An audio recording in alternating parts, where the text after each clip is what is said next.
it's Liv. Welcome back to my channel. Today I have a recipe for you that I am so excited about because I came up with this recipe a little while ago. When I woke up one morning, I had this genius idea to make chili that has cornbread on top. So it's kind of like a pot pie or like a shepherd's pie with chili on the bottom, and then instead of baking cornbread separately, you just bake it right on top. So when you take a scoop, it's like chili and cornbread together. I tested it out and it worked amazingly, and so I'm showing you guys how to make a chili and cornbread casserole bake today.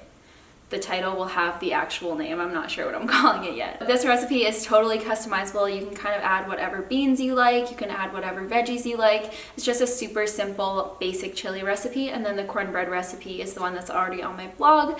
And then you just put the batter on top and you bake it, and it's like the best thing ever. But that is everything I have to say for now. So let's get into it.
I really hope you guys enjoy this recipe. This is honestly a perfect weeknight dinner idea because it takes no time to whip up the chili, and then while it's cooking you just whip up the cornbread batter and then you put it all together, put it in the oven for 20 minutes, and then you have this amazing casserole that seems so difficult, but it's actually so easy. So if you guys end up making this, make sure to take a photo and tag me on Instagram. I am itslivb. Also, if you tag me in your stories, then sometimes I go through and repost them. But that is everything for me today. I really hope you guys enjoyed this video. If you did, make sure to give it a thumbs up and subscribe, and I will see you guys in the next one. Bye!